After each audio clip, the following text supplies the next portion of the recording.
My precious brothers and sisters, ನನ್ನ ಅಮೂಲ್ಯ ಸಹೋದರ ಸಹೋದರಿಯರೇ, God has a very special blessing for you this month. ಈ ತಿಂಗಳು ದೇವರು ವಿಶೇಷ ಆಶೀರ್ವಾದ ನಿಮಗಾಗಿ ಇಟ್ಟಿದ್ದಾರೆ. He has led you thus far. ಇಲ್ಲಿಯವರೆಗೂ ಆತನು ನಿಮ್ಮನ್ನು ನಡೆಸಿದ್ದಾನೆ. He will lead you still further. ಮುಂದೆಯೂ ಕೂಡ ನಿಮಗೆ ನಡೆಸುತ್ತಾನೆ. Many times you have questions in your heart as to what is going to happen to you. ನಿಮಗೆ ಏನು ನಡೆಯುತ್ತದೆ ಎಂದು ಅನೇಕ ಸಾರಿ ನಿಮಗೆ ಪ್ರಶ್ನೆಗಳುಂಟು. What is going to happen to the members of your family? ನಿಮ್ಮ ಕುಟುಂಬ ಸದಸ್ಯರೊಂದಿಗೆ ಏನು ನಡೆಯುತ್ತದೆ? Some say, what is going to happen to my job? ನನ್ನ ಉದ್ಯೋಗಕ್ಕೆ ಏನು ನಡೆಯುತ್ತದೆ ಎಂದು ಕೆಲವರು ಹೇಳುತ್ತಾರೆ. What is going to happen to me? ನನ್ನೊಂದಿಗೆ ಏನಾಗಬಹುದು? This sickness has caught hold of me. ಈ ಕಾಯಿಲೆ ನನ್ನನ್ನು ಹಿಡಿದುಕೊಂಡಿದೆ. Yes, in the midst of that, ಹೌದು, ಅದರ ಮಧ್ಯದಲ್ಲಿ this promise comes to you from the Lord Jesus. ಈ ವಾಗ್ದಾನವು ಕರ್ತನಾದ ಯೇಸು ಕ್ರಿಸ್ತನಿಂದ ಬರುತ್ತದೆ. He says, I will walk among you. ನಿಮ್ಮ ಮಧ್ಯದಲ್ಲಿ ತಿರುಗಾಡುವೆನು ಎಂದು ಆತನು ಹೇಳುತ್ತಾನೆ. I will be your God. ನಾನೇ ನಿಮ್ಮ ದೇವರಾಗಿರುವೆನು. And you will be my people. ನೀವು ನನ್ನ ಜನರಾಗುವಿರಿ. You will be mine. ನನ್ನವರು. You belong to me, my child. ನನ್ನ ಮಗುವೆ, ನೀನು ನನ್ನವನು. This is the promise for this day, for this month for you. ಈ ದಿನ, ಈ ತಿಂಗಳಿಗೋಸ್ಕರ ನಿಮಗಾಗಿ ಈ ವಾಗ್ದಾನವಾಗಿದೆ. It's found in Leviticus 26:12. ಅದು ಯಾಜಕ ಕಾಂಡ 26:12 ಇದೆ. Let not your heart be troubled. ನಿಮ್ಮ ಹೃದಯವು ಕಳವಳಗೊಳ್ಳದಿರಲಿ. With whom did Jesus walk when he was in this world? ಯೇಸು ಈ ಲೋಕದಲ್ಲಿದ್ದಾಗ ಯಾರೊಂದಿಗೆ ಆತನು ನಡೆದಾಡಿದನು? He walked with people who were called sinners. ಪಾಪಿಗಳೆಂದು ಕರೆಯಲ್ಪಡುವ ಜನರೊಂದಿಗೆ ಆತನು ನಡೆದನು. Their heart condemned them because of their sin. ಅವರ ಪಾಪಗಳ ನಿಮಿತ್ತ ಅವರ ಹೃದಯ ಅವರನ್ನು ಖಂಡಿಸಿತು. And the people of the world condemned them, saying, you are a sinner, you are a sinner, you are a sinner. ಲೋಕದ ಜನರು ಕೂಡ ನೀವು ಪಾಪಿಗಳು ಪಾಪಿಗಳು ಎಂದು ಅವರಿಗೆ ತೀರ್ಪು ಕೊಟ್ಟರು. And everybody set them aside. ಪ್ರತಿಯೊಬ್ಬರು ಅವರನ್ನು ಪ್ರತ್ಯೇಕಿಸಿದರು. Nobody wanted to walk with them. ಅವರೊಂದಿಗೆ ನಡೆಯುವುದಕ್ಕೆ ಯಾರಿಗೂ ಇಷ್ಟವಿರಲಿಲ್ಲ. Nobody wanted to recognize them as their friend. ಅವರನ್ನು ಸ್ನೇಹಿತರೆಂದು ಯಾರು ಗುರುತಿಸಿಕೊಳ್ಳಲಿಲ್ಲ. They felt so lonely. ಅವರು ಬಹಳ ಏಕಾಂಗಿತನ ಅನುಭವಿಸಿದರು. Sin makes us feel guilty. ಪಾಪವು ಅಪರಾಧ ಭಾವನೆಯನ್ನು ತರುತ್ತದೆ. And sin separates us from others. ಪಾಪವು ಬೇರೆಯವರಿಂದ ಬೇರ್ಪಡಿಸುತ್ತದೆ. But Jesus said, ಆದರೆ ಯೇಸು ಹೇಳಿದರು, I have come to walk amongst the sinners. ನಾನು ಪಾಪಿಗಳ ಮಧ್ಯದಲ್ಲಿ ತಿರುಗಾಡುವುದಕ್ಕೆ ಬಂದಿದ್ದೇನೆ. I have come not to call the righteous people, but the sinners. ನಾನು ನೀತಿವಂತರನ್ನಲ್ಲ, ಪಾಪಿಗಳನ್ನು ಕರೆಯುವುದಕ್ಕೆ ಬಂದೇನು ಎಂದು ಹೇಳುತ್ತಾರೆ. It is the sick who needs a physician. ರೋಗಿಗಳಿಗೆ ಮಾತ್ರ ವೈದ್ಯರು ಬೇಕು. These people have been cast away by everybody. ಈ ಜನರು ಎಲ್ಲರಿಂದ ತಳ್ಳಲ್ಪಟ್ಟವರಾಗಿದ್ದಾರೆ. Their own heart is condemning them. ಅವರ ಸ್ವಂತ ಹೃದಯ ಅವರಿಗೆ ತೀರ್ಪಿಸುತ್ತಿದೆ. But I am not going to cast them away. ಆದರೆ ನಾನು ಅವರನ್ನು ದೂರ ತಳ್ಳುವುದಿಲ್ಲ. I will love them. ನಾನು ಅವರನ್ನು ಪ್ರೀತಿಸುತ್ತೇನೆ. And he walked amongst the sinners. ಪಾಪಿಗಳ ಮಧ್ಯದಲ್ಲಿ ಆತನು ತಿರುಗಾಡಿದನು. Yes, the righteous, so-called righteous people said, he himself is a sinner. He is living with the sinners. He is walking with the sinners. ನೀತಿವಂತರೆಂದು ಕರೆಯಲ್ಪಡುವ ಜನರು ಹೇಳಿದರು, ಅವನು ಪಾಪಿಗಳ ಮಧ್ಯದಲ್ಲಿ ಇರುತ್ತಾನೆ ಮತ್ತು ನಡೆದಾಡುತ್ತಾನೆ ಎಂದು ಹೇಳಿದರು. But Jesus, who knew no sin, was not bothered to be called as a friend of sinners. ಆದರೆ ಪಾಪವಿಲ್ಲದ ಯೇಸು ಪಾಪಿಗಳೊಂದಿಗೆ ಸ್ನೇಹಿತರೆಂದು ಕರೆಸಿಕೊಳ್ಳುವುದರಲ್ಲಿ ಯಾವ ಚಿಂತೆ ಪಡಲಿಲ್ಲ. In Luke chapter 19 verses 1 to 10. ಲೂಕ 19:1-10 ವಾಕ್ಯದಲ್ಲಿ ನೋಡುವಾಗ, Jesus went to a city called Jericho. ಯೇಸು ಎರಿಕೋ ಎಂಬ ಪಟ್ಟಣಕ್ಕೆ ಹೋದರು. A man who was a tax collector, powerful in the government, wanted to see him. ಸುಂಕ ವಸೂಲಿ ಮಾಡುವವನು, ಸರ್ಕಾರದಲ್ಲಿ ಪ್ರಭಾವವುಳ್ಳ ವ್ಯಕ್ತಿ ಯೇಸುವನ್ನು ನೋಡುವುದಕ್ಕೆ ಬಯಸಿದನು. That man called Zacchaeus was a short man. ಅವನು ಜಕ್ಕಾಯನು, ಅವನು ಕುಳ್ಳ ವ್ಯಕ್ತಿಯಾಗಿದ್ದನು. And so he climbed a tree, hid himself in it, and he was trying to see Jesus from the top of the tree. ಆತನು ಮರವನ್ನು ಹತ್ತಿ ಆ ಮರದಲ್ಲಿ ಅಡಗಿಕೊಂಡು ಆ ಮರದ ಎತ್ತರದಿಂದ ಯೇಸುವನ್ನು ನೋಡಬೇಕೆಂದಿದ್ದನು. Great crowd surrounded Jesus. ಮಹಾ ಸಮೂಹವೇ ಯೇಸುವಿನ ಸುತ್ತಲಿತ್ತು. Everybody was hailing him. ಪ್ರತಿಯೊಬ್ಬರು ಆತನಿಗೆ ಈ ರೀತಿಯಾಗಿ ಹೇಳುತ್ತಿದ್ದರು, saying he is the Son of God. ಆತನೇ ದೇವರ ಮಗನೆಂದು. Praised him for his miracle. ಆತನ ಅದ್ಭುತಗಳಿಗಾಗಿ ಸ್ತುತಿಸುತ್ತಿದ್ದರು. But then Zacchaeus was hiding in the tree. ಆದರೆ ಜಕ್ಕಾಯನು ಮರದಲ್ಲಿ ಅಡಗಿಕೊಂಡಿದ್ದನು. Nobody knew that Zacchaeus was there in the tree. ಆ ಮರದಲ್ಲಿ ಜಕ್ಕಾಯನು ಇದ್ದಾನೆಂದು ಯಾರಿಗೂ ಗೊತ್ತಿರಲಿಲ್ಲ. But Jesus came. ಆದರೆ ಯೇಸು ಹೇಳಿದರು. Jesus walked to him. ಅಲ್ಲಿ ಯೇಸು ನಡೆದರು, looked up, ಮೇಲೆ ನೋಡಿದರು, and called him by his name, even though Jesus never knew him before. ಹಿಂದೆ ಅವನ ಪರಿಚಯ ಇಲ್ಲದೆ ಇದ್ದರೂ ಕೂಡ ಅವನ ಹೆಸರಿಡಿದು ಯೇಸು ಕರೆದರು. He said, Zacchaeus. ಜಕ್ಕಾಯ ಎಂದು ಹೇಳಿದರು. Zacchaeus, ಜಕ್ಕಾಯ, come down quickly. ಬೇಗನೆ ಇಳಿದು ಬಾ. Come down immediately. ತಕ್ಷಣವೇ ಇಳಿದು ಬಾ. I must stay at your house today. ಇಂದು ನಿನ್ನ ಮನೆಯಲ್ಲಿ ನಾನು ಇರಬೇಕು. I must stay at your house. ನಿನ್ನ ಮನೆಯಲ್ಲಿ ನಾನು ತಂಗಿಕೊಳ್ಳಬೇಕು. And the so-called righteous people said, how can he go with the sinner Zacchaeus? ನೀತಿವಂತರೆಂದು ಕರೆಯಲ್ಪಡುವ ಜನರು ಹೇಳಿದರು, ಪಾಪಿಯಾದ ಜಕ್ಕಾಯನೊಂದಿಗೆ ಹೇಗೆ ಹೋಗುವುದಕ್ಕೆ ಸಾಧ್ಯ? Oh, Jesus is gone with a sinner. ಓ, ಯೇಸು ಪಾಪಿಗಳೊಂದಿಗೆ ಹೋಗುತ್ತಾನೆ. Everybody called Zacchaeus a sinner. ಜಕ್ಕಾಯನನ್ನು ಪ್ರತಿಯೊಬ್ಬರು ಪಾಪಿ ಎಂದು ಕರೆದರು. But Jesus said, ಆದರೆ ಯೇಸು ಹೇಳಿದರು, Zacchaeus, ಜಕ್ಕಾಯ, called him by name, ಹೆಸರಿಡಿದು ಕರೆದನು, loved him, ಅವನನ್ನು ಪ್ರೀತಿಸಿದನು, loved him. ಪ್ರೀತಿಸಿದನು. He didn't say Mr. Tax Collector, Shri ಸುಂಕ ವಸೂಲಿ ಮಾಡುವವನೇ ಎಂದು ಹೇಳಲಿಲ್ಲ, Mr. Government Shri Official. ಸರ್ಕಾರದ ಅಧಿಕಾರಿಯೇ ಎಂದು ಹೇಳಲಿಲ್ಲ. He said Zacchaeus. ಜಕ್ಕಾಯನೇ ಎಂದು ಕರೆದನು. As a father calls his son by his name, Jesus loved him and called him by his own name, Zacchaeus. ತಂದೆಯು ತನ್ನ ಮಗನನ್ನು ಕರೆಯುವಂತೆ ಯೇಸು ಅವನನ್ನು ಪ್ರೀತಿಸಿ ಅವನ ಹೆಸರಿಡಿದು ಜಕ್ಕಾಯನೇ ಎಂದು ಕರೆದನು. And Jesus said, ಯೇಸು ಹೇಳಿದರು, Zacchaeus, ಜಕ್ಕಾಯ, everybody hates you. ಪ್ರತಿಯೊಬ್ಬರು ನಿನಗೆ ದ್ವೇಷ ಮಾಡುತ್ತಾರೆ. They call you a ಅವರು sinner. ಪಾಪಿ ಎಂದು ನಿನ್ನನ್ನು ಕರೆಯುತ್ತಾರೆ. They don't want to come into your house. ನಿನ್ನ ಮನೆಗೆ ಬರೋದಕ್ಕೆ ಅವರಿಗೆ ಇಷ್ಟ ಇಲ್ಲ. You must be so lonely. ನೀನು ಏಕಾಂಗಿಯಾಗಿರಬಹುದು. But let me come. ಆದರೆ ನಾನು ಬರುತ್ತೇನೆ. Let me come home. ನಾನು ಮನೆಗೆ ಬರುತ್ತೇನೆ. Let me come home. ಮನೆಗೆ ಬರುತ್ತೇನೆ. And Jesus went with Zacchaeus. ಯೇಸು ಜಕ್ಕಾಯನೊಂದಿಗೆ ಹೋದರು. And Zacchaeus stood up and said, Lord, I can't be a sinner anymore. I repent. ಜಕ್ಕಾಯನು ಎದ್ದು ನಿಂತು ಹೇಳಿದನು, ಕರ್ತನೇ, ಇನ್ನು ಮುಂದೆ ನಾನು ಪಾಪಿ ಆಗಿರುವುದಿಲ್ಲ ಎಂದು ಪಶ್ಚಾತ್ತಾಪ ಪಟ್ಟನು. I'm going to give away half my wealth to the poor. ನನ್ನ ಅರ್ಧ ಆಸ್ತಿಯನ್ನು ಬಡವರಿಗೆ ಹಂಚಿಕೊಡುತ್ತೇನೆ. And if I have taken anything unjustly from anyone, I will give it back to them 4 times. ನಾನು ಅನ್ಯಾಯವಾಗಿ ಯಾರಿಂದ ಏನಾದರೂ ತೆಗೆದುಕೊಂಡರೆ 4ರಷ್ಟು ನಾನು ಹಿಂದಕ್ಕೆ ಕೊಡುತ್ತೇನೆ. Today I will set everything that is wrong in my life right, because I want you, the God in flesh, with me, not sin anymore. ಇಂದು ತಪ್ಪಾದ ಎಲ್ಲ ಕಾರ್ಯಗಳನ್ನು ನಾನು ಸರಿ ಮಾಡಿ ನಾನು ಇನ್ನು ಪಾಪ ಮಾಡದಂತೆ ನೀನೇ ದೇವರಾಗಿದ್ದು ನನಗೆ ಸಹಾಯ ಮಾಡು. Oh, he became the child of God. ಓ, ಅವನು ದೇವರ ಮಗನಾದನು. Love of Jesus. ಯೇಸುವಿನ ಪ್ರೀತಿ. And Jesus said, today salvation has not only come to you, Zacchaeus, it has come to your house. ಇಂದು ರಕ್ಷಣೆ ಜಕ್ಕಾಯನೇ ನಿನಗೆ ಮಾತ್ರವಲ್ಲ, ನಿನ್ನ ಇಡೀ ಕುಟುಂಬಕ್ಕೆ ರಕ್ಷಣೆಯೂ ಬಂತು. What a joy. ಎಂತಹ ಆನಂದ. Jesus walks amongst the sinners. ಯೇಸು ಪಾಪಿಗಳ ಮಧ್ಯದಲ್ಲಿ ನಡೆಯುತ್ತಾನೆ.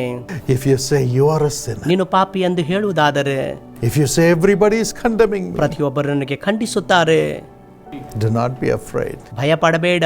Come to Jesus. ಯೇಸುವಿನ ಬಳಿಗೆ ಬಾ. Jesus is coming. ಯೇಸು ನಿನ್ನ ಬಳಿಗೆ ಬರುತ್ತಿದ್ದಾರೆ. Give your life to Jesus. ನಿಮ್ಮ ಜೀವಿತ ಯೇಸುವಿಗೆ ಒಪ್ಪಿಸಿಕೊಡಿರಿ. Take him into your heart. ಆತನನ್ನು ನಿಮ್ಮ ಹೃದಯದಲ್ಲಿ ತೆಗೆದುಕೊಳ್ಳಿರಿ. Take him into your ನಿಮ್ಮ heart. ಮನೆಗೆ ತೆಗೆದುಕೊಂಡು ಹೋಗಿರಿ. Let Jesus live with you. ಯೇಸು ನಿಮ್ಮಲ್ಲಿ ಜೀವಿಸಲಿ. Jesus loves you.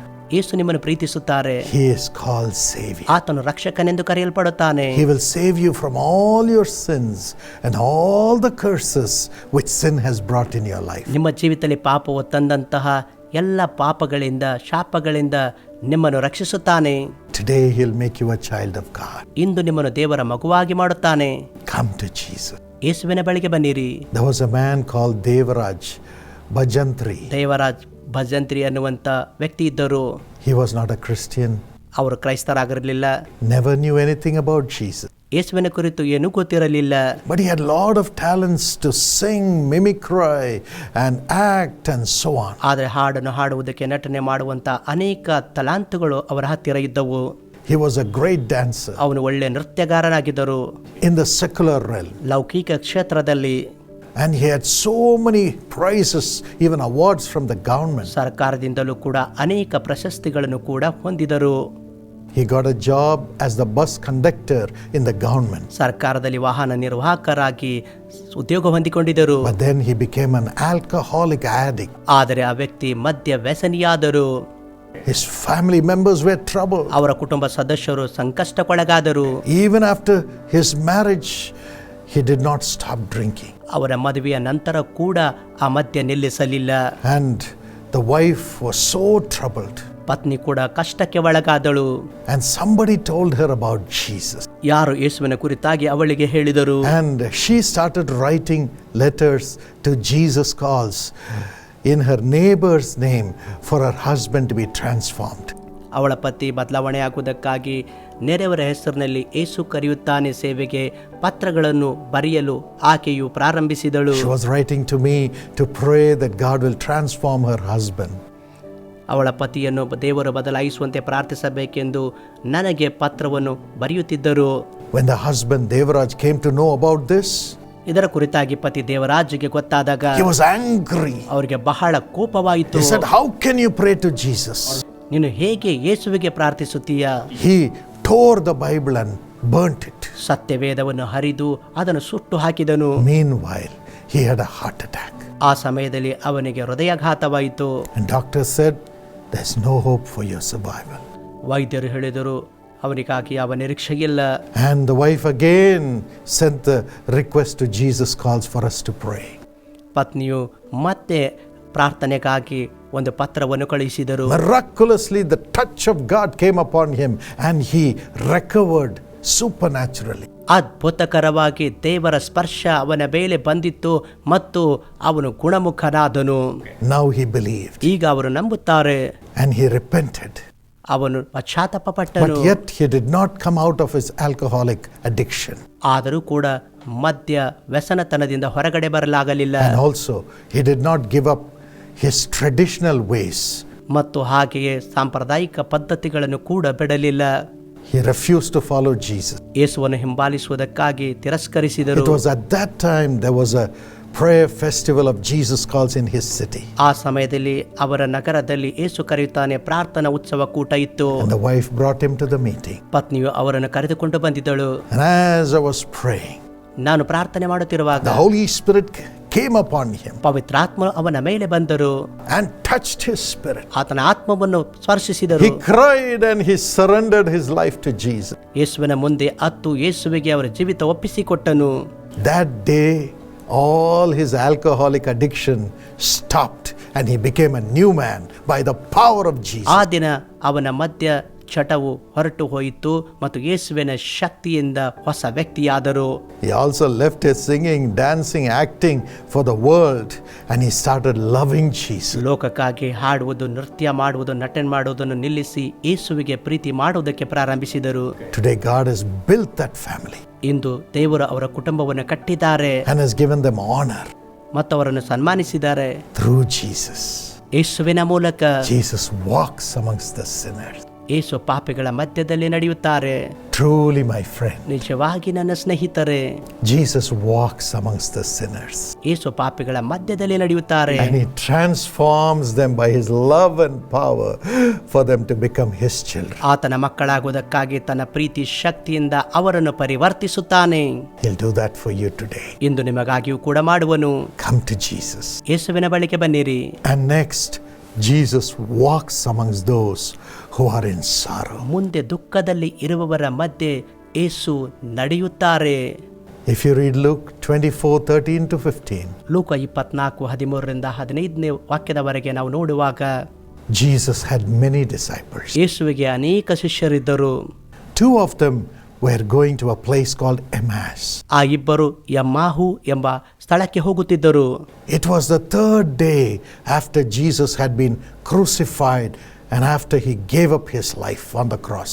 ಶಿಲುಬೆಯಲ್ಲಿ ಯೇಸು ತನ್ನ ಜೀವಿತ ಒಪ್ಪಿಸಿಕೊಟ್ಟಂತಹ ಅದು 3ನೆಯ ದಿವಸವಾಗಿತ್ತು. Jesus had risen on the third day, on Easter day. ಯೇಸು 3ನೇ ದಿನ ಈಸ್ಟರ್ ದಿನ ತಿರುಗಿ ಎದ್ದು ಬಂದರು.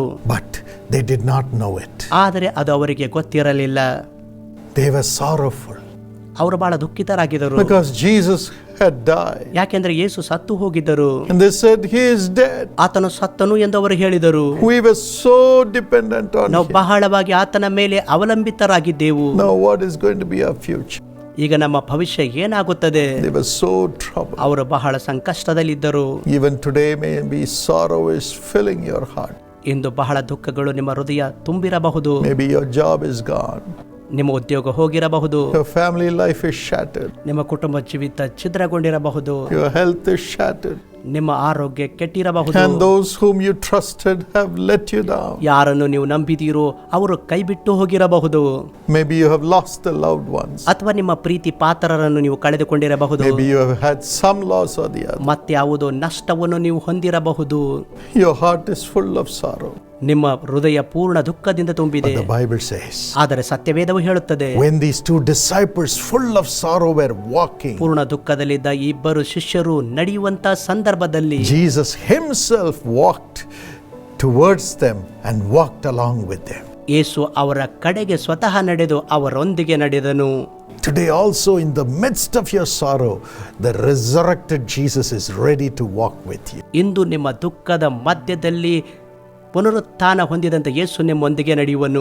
They did not know that it was Jesus. ಅವರು ಯೇಸು ಇದ್ದಾರೆ ಎಂದು ಅವರಿಗೆ ತಿಳಿದಿರಲಿಲ್ಲ. But when he was speaking from the scriptures, from the word of God, their hearts were burning and faith was building into their hearts. ಯೇಸು ಗ್ರಂಥಗಳ ಮೂಲಕವಾಗಿ ದೇವರ ವಾಕ್ಯ ಮಾತನಾಡುವಾಗ ಅವರ ಹೃದಯ ಕುದಿಯಿತ್ತು ಮತ್ತು ನಂಬಿಕೆ ಅವರಲ್ಲಿ ಕಟ್ಟಲ್ಪಡುತ್ತಿತ್ತು. Finally, when they reached their house, ಕೊನೆಯದಾಗಿ ಅವರ ಮನೆಯನ್ನು ಅವರು ಮುಟ್ಟಿದಾಗ, as Jesus went in with them, ಅವರೊಂದಿಗೆ ಯೇಸು ಒಳಗೆ ಹೋದಾಗ took the bread, ರೊಟ್ಟಿಯನ್ನು ತೆಗೆದುಕೊಂಡನು, broke it and fed them. ಮತ್ತು ಮುರಿದು ಕೊಟ್ಟನು. Their eyes opened. ಅವರ ಕಣ್ಣುಗಳು ತೆರೆಯಲ್ಪಟ್ಟವು. And they saw Jesus. ಅವರು ಯೇಸುವನ್ನು ನೋಡಿದರು. They saw the resurrected Jesus. ಪುನರುತ್ಥಾನ ಹೊಂದಿದ ಯೇಸುವನ್ನು ನೋಡಿದರು. Jesus is not dead. Yesu ಸತ್ತವನಲ್ಲ, He died. ಆತನು ಸತ್ತನು. He rose upon the third day. ಮೂರನೇ ದಿನದಲ್ಲಿ ಜೀವಿತನಾಗಿ ಎದ್ದು ಬಂದನು. And he is alive to walk with you. ನಿಮ್ಮೊಂದಿಗೆ ನಡೆಯುವುದಕ್ಕಾಗಿ ಆತನು ಜೀವವುಳ್ಳವನಾಗಿದ್ದಾನೆ. To turn your sorrow into joy. ನಿಮ್ಮ ದುಃಖವು ಆನಂದಕ್ಕೆ ಆತನು ತಿರುಗಿಸುವನು. Yes, he is coming to you right now. ಈಗಲೇ ಆತನು ನಿಮ್ಮ ಬಳಿಗೆ ಬರುತ್ತಿದ್ದಾನೆ. Whatever sorrow you may have, ನಿಮಗೆ ಯಾವುದೇ ದುಃಖವಿರಬಹುದು, Jesus is walking with you now to resurrect you from your sorrow. ನಿಮ್ಮ ದುಃಖದಿಂದ ನಿಮಗೆ ಪುನರುತ್ಥಾನ ಮಾಡುವುದಕ್ಕೆ ಆತನು ಈಗ ನಿಮ್ಮೊಂದಿಗೆ ನಡೆಯುತ್ತಿದ್ದಾನೆ. A man called Selvaraj gave this testimony. ಶೆಲ್ವರಾಜ್ ಅನ್ನುವಂತ ವ್ಯಕ್ತಿ ಈ ಸಾಕ್ಷಿಯನ್ನು ಕೊಟ್ಟರು. He is a business person. ಅವರೊಬ್ಬ ವ್ಯಾಪಾರಸ್ಥರು. Business was flourishing. ವ್ಯಾಪಾರವು ಬಹಳ ಚೆನ್ನಾಗಿ ನಡೆಯುತ್ತಿತ್ತು. They were happy. ಅವರು ಸಂತೋಷವಾಗಿದ್ದರು. But some people who were jealous of them did witchcraft against him. ಅವರಿಗೆ ಹೊಟ್ಟೆ ಕಿಚ್ಚು ಪಡುವ ಕೆಲವರು ಅವರ ವಿರುದ್ಧವಾಗಿ ಮಾಟ ಮಂತ್ರ ಮಾಡಿಸಿದರು. And the business started sliding. ವ್ಯಾಪಾರವು ಕ್ಷೀಣಿಸುವುದಕ್ಕೆ ಪ್ರಾರಂಭಿಸಿತ್ತು. And they said, we'll go to another place and do the business. ಇನ್ನೊಂದು ಸ್ಥಳಕ್ಕೆ ಹೋಗಿ ವ್ಯಾಪಾರ ಮಾಡೋಣ ಎಂದು ಅಂದುಕೊಂಡರು. They started again. ಮತ್ತೆ ಅವರು ಪ್ರಾರಂಭಿಸಿದರು. There also it began to slide. ಅದೇ ರೀತಿ ಅಲ್ಲಿಯೂ ಕ್ಷೀಣವಾಯಿತು. Losses, losses, losses. ನಷ್ಟಗಳು ಎಲ್ಲೆಲ್ಲಿಯೂ ನಷ್ಟವು. It was at that time they came to the Jesus Calls prayer festival where I was preaching in Tuticorin. ಆ ಸಮಯದಲ್ಲಿ ನಾನು ಪ್ರಸಂಗ ಮಾಡುವಂತಹ ಯೇಸು ಕರೆಯುತ್ತಾನೆ ಪ್ರಾರ್ಥನಾ ಉತ್ಸವ ಕೂಟದಲ್ಲಿ ಅವರು ಅಲ್ಲಿ ಬಂದರು. During the prayer time I said, there is a man called Selvaraj in this huge crowd. ಈ ದೊಡ್ಡ ಜನರ ಗುಂಪಿನಲ್ಲಿ ಒಬ್ಬ ವ್ಯಕ್ತಿ ಸೆಲ್ವರಾಜ್ ಎನ್ನುವ ವ್ಯಕ್ತಿ ಇದ್ದಾರೆ. அன்பு சகோதரன் செல்வராஜ் மிகுந்த வறுமையின் மத்தியிலே இழப்பின் மத்தியிலே வந்திருக்கு. Jesus is delivering you. ಯೇಸು ನಿನ್ನನ್ನು ಬಿಡುಗಡೆ ಮಾಡುತ್ತಿದ್ದಾರೆ. And he is going to make you prosper and live. ನೀನು ಅಭಿವೃದ್ಧಿಗೊಂಡು ಬದುಕುವಂತೆ ಆತನು ಮಾಡುವನು. The man was shocked. ಆ ವ್ಯಕ್ತಿಗೆ ಆಶ್ಚರ್ಯವಾಯಿತು. And the Holy Spirit came upon him. ಪವಿತ್ರಾತ್ಮನು ಅವನ ಮೇಲೆ ಬಂದರು. Power of witchcraft was broken that day. ಮಾಟ ಮಂತ್ರದ ಶಕ್ತಿ ಆ ದಿನ ಮುರಿಯಲ್ಪಟ್ಟಿತು. He became a new man. ಅವರು ಹೊಸ ವ್ಯಕ್ತಿಯಾದರು. And the business started prospering again. ಮತ್ತೆ ವ್ಯಾಪಾರವು ಅಭಿವೃದ್ಧಿಯಾಗುವುದಕ್ಕೆ ಪ್ರಾರಂಭವಾಯಿತು. And both the sons have studied and they have got into job. ಅವರ ಇಬ್ಬರು ಕುಮಾರರು ವ್ಯಾಸಂಗ ಮಾಡಿ ಉದ್ಯೋಗ ಹೊಂದಿಕೊಂಡರು. God protected that family. ಆ ಕುಟುಂಬ ದೇವರು ಕಾಪಾಡಿದರು. Are you in the midst of losses and pain? ನೋವು ಮತ್ತು ನಷ್ಟಗಳ ಮಧ್ಯದಲ್ಲಿ ನೀವು ಇದ್ದೀರಾ? Jesus was a man of sorrows, acquainted with grief. ಯೇಸು ದುಃಖ ಮತ್ತು ಸಂಕಷ್ಟಗಳನ್ನು ಹಾದು ಹೋದಂತಹ ವ್ಯಕ್ತಿಯಾಗಿದ್ದರು. He understands your agony. ನಿಮ್ಮ ಯಾತನೆ ಅವರು ಅರ್ಥ ಮಾಡಿಕೊಳ್ಳುತ್ತಾರೆ. But he rose up from the dead ಆತನು ಸತ್ತವರೊಳಗಿಂದ ಎದ್ದು ಬಂದನು. as the resurrected Lord to resurrect your life again. ಪುನರುತ್ಥಾನ ಹೊಂದಿದ ಕರ್ತನು ನಿಮ್ಮ ಜೀವಿತ ಮತ್ತೆ ಪುನರುತ್ಥಾನಗೊಳಿಸುವುದಕ್ಕಾಗಿ Your business will resurrect again through Jesus. ಯೇಸುವಿನ ಮೂಲಕ ನಿಮ್ಮ ವ್ಯಾಪಾರ ಮತ್ತೆ ಪುನರುತ್ಥಾನಗೊಳ್ಳುತ್ತದೆ. Your body will resurrect again through Jesus. ಯೇಸುವಿನ ಮೂಲಕ ನಿಮ್ಮ ಶರೀರ ಮತ್ತೆ ಪುನರುತ್ಥಾನಗೊಳ್ಳುತ್ತದೆ. Your education will resurrect again through Jesus. ಯೇಸುವಿನ ಮೂಲಕ ನಿಮ್ಮ ವ್ಯಾಸಂಗ ಮತ್ತೆ Your ಪುನರುತ್ಥಾನಗೊಳ್ಳುತ್ತದೆ. soul will resurrect again through Jesus. ಯೇಸುವಿನ ಮೂಲಕ ನಿಮ್ಮ ಪ್ರಾಣ ಮತ್ತೆ Your ಪುನರುತ್ಥಾನಗೊಳ್ಳುತ್ತದೆ. family life will resurrect again through Jesus. ಯೇಸುವಿನ ಮೂಲಕ ನಿಮ್ಮ ಕುಟುಂಬ ಜೀವಿತ ಪುನರುತ್ಥಾನಗೊಳ್ಳುತ್ತದೆ. Jesus will walk with you. ಯೇಸು ನಿಮ್ಮೊಂದಿಗೆ ನಡೆಯುತ್ತಾರೆ. He is the resurrection. ಆತನೇ ಪುನರುತ್ಥಾನ. Yes, he will resurrect. ಹೌದು, ಆತನು ನಿಮಗೆ ಪುನರುತ್ಥಾನ ಮಾಡುತ್ತಾನೆ. Come to Jesus. ಯೇಸುವಿನ ಬಳಿಗೆ ಬನ್ನಿರಿ. Come to Jesus. ಯೇಸುವಿನ ಬಳಿಗೆ ಬನ್ನಿರಿ. My precious friend. ನನ್ನ ಅಮೂಲ್ಯ ಸ್ನೇಹಿತನೇ, Again, as you walk in the grip of danger, Jesus will walk to you. ಮತ್ತು ನೀವು ಅಪಾಯದ ಮಧ್ಯದಲ್ಲಿ ನಡೆಯುವಾಗಲೂ ಯೇಸು ನಿಮ್ಮೊಂದಿಗೆ ನಡೆಯುತ್ತಾರೆ.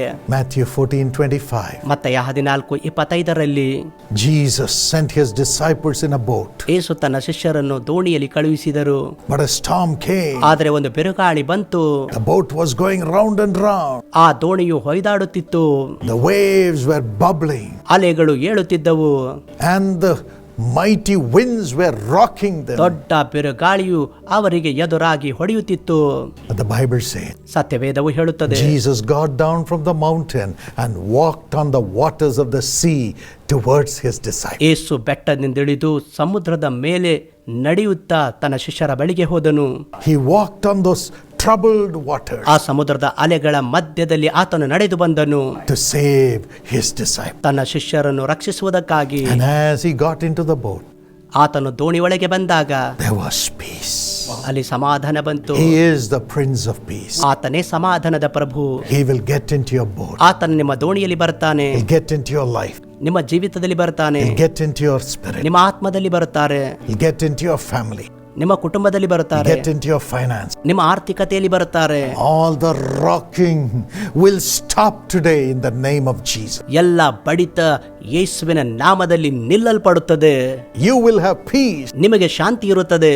And when Jesus got into the boat, ಆ ದೋಣಿಯಲ್ಲಿ ಯೇಸು ಬಂದಾಗ as the peace came, ಸಮಾಧಾನವು ಬಂತು. the boat touched the other shore. ಆ ದೋಣಿಯು ಆ ತೀರಕ್ಕೆ ಬಂತು. Whatever you have been waiting for until now, you will receive by the power of Jesus. ಇಲ್ಲಿವರೆಗೆ ಯಾವುದಕ್ಕಾಗಿ ನೀವು ಕಾದಿರುವಿರೋ ಯೇಸುವಿನ ಶಕ್ತಿಯಿಂದ ಅದನ್ನು ಹೊಂದಿಕೊಳ್ಳುವಿರಿ. Your boat also will touch the shore of blessing. ನಿಮ್ಮ ದೋಣಿಯು ಕೂಡ ಆಶೀರ್ವಾದವೆಂಬ ತೀರವನ್ನು ಮುಟ್ಟುತ್ತದೆ. ಅನೈನಾ was the only daughter of Sunaina and Ravi Kumar. Sunaina ಮತ್ತು ರವಿಕುಮಾರ್ ಎಂಬುವರ ಒಬ್ಬಳೇ ಮಗಳಾಗಿದ್ದರು. She and her brother were the cause of joy in the family. ಅವಳು ಮತ್ತು ಅವಳ ಸಹೋದರ ಅವರೇ ಕುಟುಂಬದಲ್ಲಿ ಆನಂದವಾಗಿದ್ದರು. Suddenly she had fever and diarrhea. ತಕ್ಷಣ ಆಕೆ ಜ್ವರ ಮತ್ತು ಅತಿಸಾರಕ್ಕೆ ಒಳಗಾದಳು. It did not stop. ಅದು ನಿಲ್ಲಲಿಲ್ಲ. They took her to the hospital. ಆಕೆಯನ್ನು ಆಸ್ಪತ್ರೆಗೆ ತೆಗೆದುಕೊಂಡು ಹೋದರು. Hospital tested her. ಆಸ್ಪತ್ರೆಯಲ್ಲಿ ಆಕೆಗೆ ಪರೀಕ್ಷೆ ಮಾಡಿದರು. And the doctor said, ವೈದ್ಯರು ಹೇಳಿದರು, anything can happen now. ಆಕೆಗೆ ಏನಾದರೂ ಆಗಬಹುದು. We may lose her. ನಾವು ಆಕೆಯನ್ನು ಕಳೆದುಕೊಳ್ಳಬಹುದು. And they were calling the Jesus Calls prayer tower. ಮತ್ತು ಅವರು ಯೇಸು ಕರೆಯುತ್ತಾನೆ ಪ್ರಾರ್ಥನಾ ಗೋಪುರಕ್ಕೆ ಕರೆ And ಮಾಡುತ್ತಿದ್ದರು. by the grace of God, ದೇವರ ಕೃಪೆಯಿಂದ on the 6th day she came out of the coma. 6ನೇ ದಿನ ಪ್ರಜ್ಞೆಹೀನತೆಯಿಂದ ಹೊರಗೆ And ಬಂದಳು. in 4 days she was out of the hospital. ಮತ್ತು 4 ದಿನಗಳ ನಂತರ ಆಸ್ಪತ್ರೆಯಿಂದ ಆಕೆ ಹೊರಗಡೆ ಬಂದಳು. But the panel of doctors tested her and said she has a rare disease. ಬಹಳ ವೈದ್ಯರು ಆಕೆಯನ್ನು ಪರೀಕ್ಷಿಸಿ ಹೀಗೆ ಹೇಳಿದರು, ಆಕೆಗೆ ಅಪರೂಪದ ಕಾಯಿಲೆ ಇದೆ. Transmitted from animals which were giving milk. ಹಾಲು ಕೊಡುವ ಪ್ರಾಣಿಗಳ ಮೂಲಕವಾಗಿ ಅದು ರವಾನಿಸಲ್ಪಟ್ಟಿದೆ.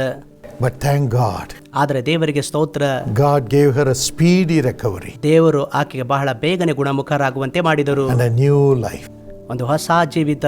And by the grace of God, ದೇವರ ಕೃಪೆಯಿಂದ, though she had only 500 rupees when she was admitted in the hospital, ಆಕೆ ಆಸ್ಪತ್ರೆಗೆ ದಾಖಲಾದಾಗ 500 ರೂಪಾಯಿ ಮಾತ್ರ ಅವರಲ್ಲಿತ್ತು. people came from all ಎಲ್ಲ sides, ದಿಕ್ಕುಗಳಿಂದ ಜನರು ಬಂದರು, supported her. ಆಕೆಗೆ ಸಹಾಯ ಮಾಡಿದರು. And when she left the hospital after paying the bills, she had 25,000 in her hand. ಆಸ್ಪತ್ರೆಯ ಖರ್ಚಿನ ಮೊತ್ತ ಆಕೆ ಪಾವತಿಸಿದಾಗ 25,000 ರೂಪಾಯಿ ಆಕೆಯ ಕೈಯಲ್ಲಿತ್ತು. And the loans of the family were met. ಕುಟುಂಬದ ಸಾಲಗಳು ಕೂಡ ಭರಿಸಲ್ಪಟ್ಟವು, and their life was built again. ಮತ್ತೆ ಅವರ ಜೀವಿತ ತಿರುಗಿ ಕಟ್ಟಲ್ಪಟ್ಟಿತು. God will build your life. ನಿಮ್ಮ ಜೀವಿತ ಕೂಡ ದೇವರು ಕಟ್ಟುತ್ತಾನೆ. Commit your life into the hands of Jesus. ನಿಮ್ಮ ಜೀವಿತ ಯೇಸುವಿನ ಕೈಗಳಲ್ಲಿ ಒಪ್ಪಿಸಿಕೊಡಿರಿ. Even though I walk through the valley of the shadow of death, I will fear no evil, for thou art with me. ಕಾರ್ಗತ್ತಲಿನ ಕಣಿವೆಯಲ್ಲಿ ನಾನು ನಡೆಯುವಾಗಲೂ ನಾನು ಹೆದರುವುದಿಲ್ಲ, ಯಾಕೆಂದರೆ ನೀನು ನನ್ನೊಂದಿಗೆ ಇರುವುದರಿಂದ. Jesus went through the danger of death itself. ಯೇಸು ಈ ಅಪಾಯದ ಮರಣದ ಮೂಲಕವಾಗಿ ಸ್ವತಃ ಹಾದು ಹೋದನು, Overcame it. ಅದನ್ನು ಜಯಿಸಿದನು. Destroyed the powers of the devil who has the power over death. ಮರಣದ ಮೇಲೆ ಅಧಿಕಾರ ಹೊಂದಿರುವ ಸೈತಾನನ ಶಕ್ತಿಯನ್ನು ನಾಶ ಮಾಡಿದನು. Triumphed over him victorious. ಅವನ ಮೇಲೆ ಜಯೋತ್ಸವ ಮಾಡಿದನು. The same Jesus is with you. ಅದೇ ಯೇಸು ನಿಮ್ಮೊಂದಿಗಿದ್ದಾರೆ. He will help you also. ಆತನೇ ನಿಮಗೆ ಸಹಾಯ ಮಾಡುತ್ತಾನೆ, Make you live. ನೀವು ಜೀವಿಸುವಂತೆ ಮಾಡುತ್ತಾನೆ. Let not your heart be troubled. ನಿಮ್ಮ ಹೃದಯ ಕಳವಳಗೊಳ್ಳದೇ ಇರಲಿ. Father, ತಂದೆಯೇ, I bring these blessings upon thy children. ನಿನ್ನ ಮಕ್ಕಳ ಮೇಲೆ ಈ ಎಲ್ಲ ಆಶೀರ್ವಾದಗಳನ್ನು ತರುತ್ತೇನೆ. Walk with thy children. ನಿನ್ನ ಮಕ್ಕಳೊಂದಿಗೆ ನಡೆದಾಡು. Remove the sins. ಅವರ ಪಾಪಗಳನ್ನು ತೆಗೆದುಹಾಕು, Remove the dangers. ಅಪಾಯಗಳನ್ನು ತೆಗೆದುಹಾಕು, And remove every sorrow. ಎಲ್ಲ ದುಃಖವನ್ನು ತೆಗೆದುಹಾಕು. Give them life, Lord. ಕರ್ತನೇ ಅವರಿಗೆ ಜೀವ ಕೊಡು. Through the life that you received, through your resurrection. ನಿನ್ನ ಪುನರುತ್ಥಾನದ ಮೂಲಕ ಹೊಂದಿದ ಆ ಜೀವಿತ, And through your sacrifice on the cross. ಶಿಲುಬೆಯ ಮೇಲೆ ನಿನ್ನ ಬಲಿದಾನದ ಮೂಲಕ ಹೊಂದಿದ ಜೀವಿತ, I commend them to your care. ಅವರನ್ನು ನಿನಗೆ ಒಪ್ಪಿಸಿಕೊಡುತ್ತೇನೆ. Let them have these miracles. ಈ ಅದ್ಭುತಗಳು ಅವರು ಹೊಂದಿಕೊಳ್ಳಲಿ. In Jesus' name. ಯೇಸುವಿನ ನಾಮದಲ್ಲಿ Amen. ಆಮೆನ್. God bless ದೇವರು you. ನಿಮ್ಮನ್ನು ಆಶೀರ್ವದಿಸಲಿ.